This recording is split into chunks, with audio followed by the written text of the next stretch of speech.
People have always died. People have always died before they were people, right? I suppose the easy definition is death is the end of your life. Is death the end, or is there an afterlife? When you die, that will be the end. You will not exist again forever.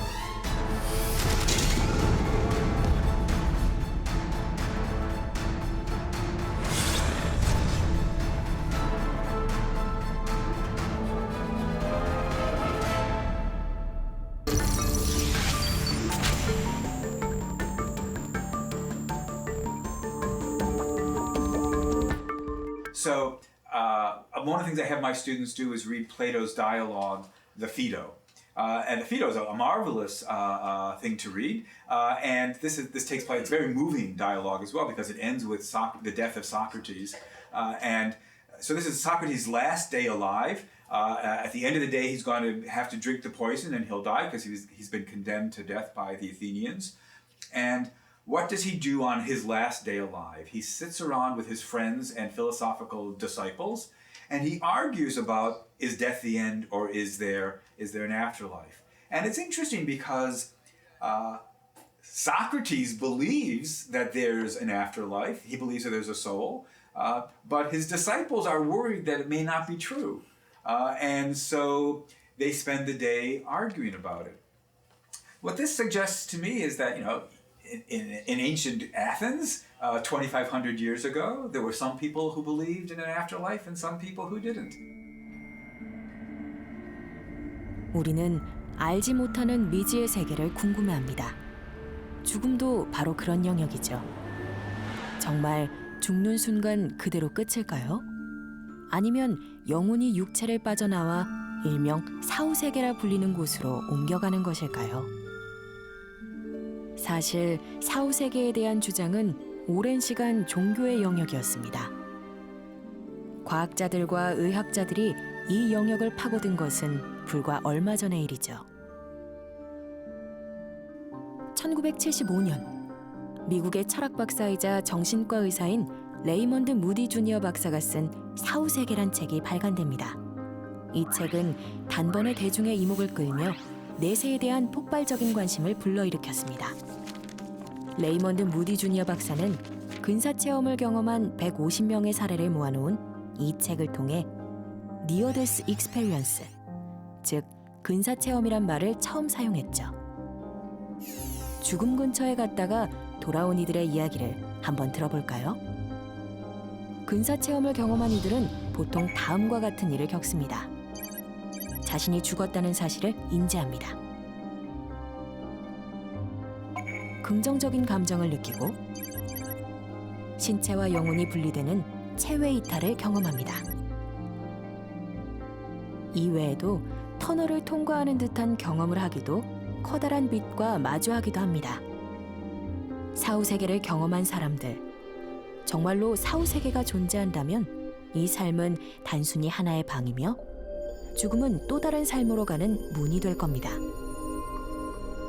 하지만 교수님은 이러한 의견에 동의하지 않는다고 하시네요. That's right. I hate to be the bearer of bad news, but yes, when you die, that will be the end. You will not exist again forever. And that's, of course, that is for most of us such an upsetting thought that it's not at all surprising that we find comfort in the hopes of certain religions that maybe there'll be an afterlife. Maybe there really is a soul, and so maybe there really will be something after my body dies. Because most of us find the idea of it coming to an end. My life is wonderful. I'm very, very happy to be alive, and the thought that it will end in a few more decades is a very sad one to me. And so that reaction, I imagine, is very, very common. And so most people want there to be an afterlife.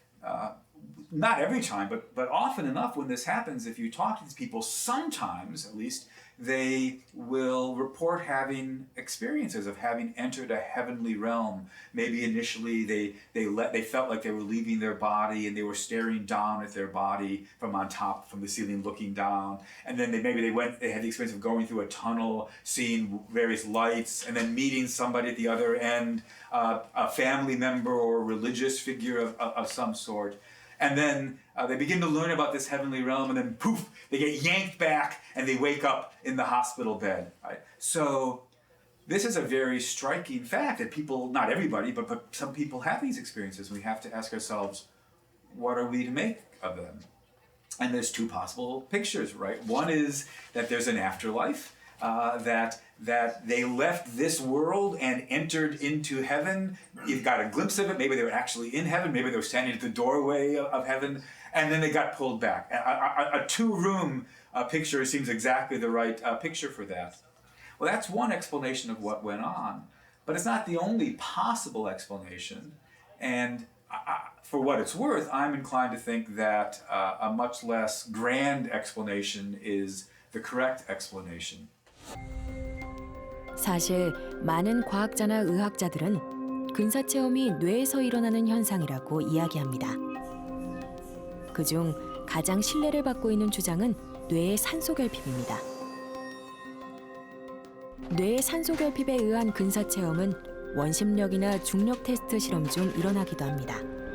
뇌 속의 뉴런 세포가 튕겨져 나가면서 밝은 빛의 한가운데로 빨려 들어가는 느낌이 드는 것이죠.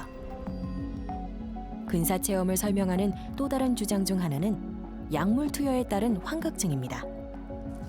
깊은 잠에 빠져드는 과정에서 터널과 빛을 볼 수 있다는데요. 그 원리는 이렇습니다. 마취제로 사용되는 케타민과 LSD와 같은 약물은 해마를 자극합니다. 이때 해마는 세로토닌이라는 신경전달 물질을 분비하죠. 세로토닌이 해마의 신경세포에 있는 축삭들기를 통해 척두엽을 자극하면 근사체험 현상들이 발생하는 겁니다. Wouldn't be surprising that as your body begins to break down and turn off, that there are various kinds of stresses and strains that are going on in your body. And just like, when somebody punches you, your body suddenly releases various kinds of hormones, adrenaline, whatever it is you feel, experiences that you're not normally feeling, anger and energy to help you escape from the situation. There are probably various kinds of physiological changes that occur to us as our body is beginning to die that can cause these unusual experiences. In fact, scientists have discovered that if they stimulate electronically your brain a certain way, that you will suddenly feel like you're outside your body looking at it. It's just your neurons misfiring. Well, it wouldn't be at all surprising if as your body begins to break down, your neurons start firing in unusual ways, creating these unusual experiences. Now, obviously, I'm not saying enough here to prove that that's right, but I believe that some story along this line is the correct account. And so, right, these near-death experiences, that's not really adequate evidence of an afterlife. I do think this is all we've got. 많은 학자들이 근사체험의 기전에 대한 이야기를 할 때 가장 중요한 부분으로 여기는 것이 바로 우리의 의식입니다. 그래서 인간의 의식은 몸과 분리된 것인가, 몸의 일부인가? 그리고 의식은 어디에 존재하는 것인가와 같은 질문을 하죠.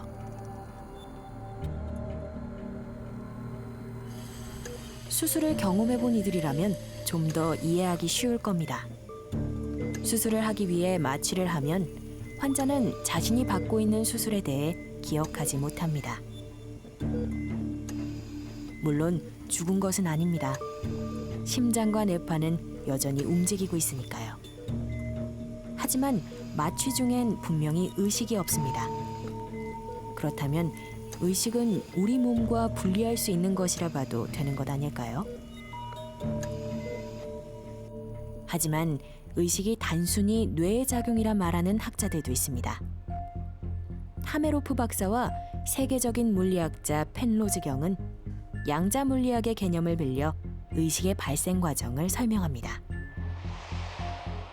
그들의 이론에 따르면 뇌는 의식이 되기 전 단계인 전의식을 오케스트라처럼 지휘하고 조화롭게 만들어 완전한 의식을 만들어냅니다.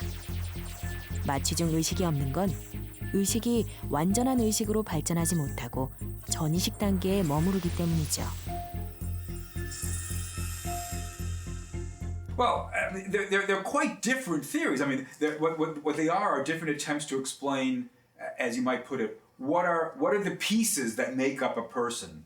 What are the metaphysical pieces? And the dualist, the name dualism even suggests two pieces, dual, right? There's bodies and there's this extra thing, the soul. The view that I believe, and again, not at all original to me, but the view that I believe is it's often called physicalism, because there's nothing, according to this view, but the bodies, but these physical objects. But it's a form of monism. It's a form of the view that there's only one piece, the body. We don't need two pieces. And one of the most important questions we can ask ourselves is, which of these two views is the correct view? It's a debate that goes as far back as the very origins of philosophy and still continues today. 동서양을 막론하고 오랜 시간 동안 사후세계는 우리가 죽음을 받아들이는 방식이었습니다. 사후세계 그리고 영혼에 대한 믿음은 죽음에 대한 공포를 달래주기 때문입니다. 우리가 이 믿음을 포기할 필요가 있을까요? 어차피 사후세계의 존재 여부는 아무도 확실히 답하지 못하는데 말이죠. For many people, the belief in a soul, the belief in an afterlife is comforting because the thought of losing all of this is a sad thought. I very much wish I would live for many years longer. But on the other hand, if I'm right that this belief is false, then what we're saying is our choice is between having a comforting illusion or facing the facts about reality. And one of the responsibilities, I take it, of being an adult is you need to face the facts of your situation. Now, there's room for an interesting debate about this, about how important is that to face the facts. I imagine the movie The Matrix was probably popular in South Korea just like it was in the United States. And here the whole question that Neo, whatever his name was, gets asked early on is, do you want to continue with the illusion or do you want to know the facts? So in which case, is it the blue pill, the red pill, whatever the pill was? So I am very much somebody who wants to take the pill and learn about the nature of reality.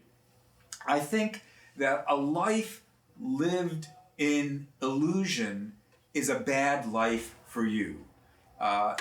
You are the poorer for it. There's something, to go with the metaphor I was introducing a moment ago, there's something childlike about it. We sometimes protect children from the truth, and maybe that's appropriate for young children, but precisely one of the things about being an adult is that it's better, I think, better for me to know what reality is actually like and to live my life in light of recognizing that.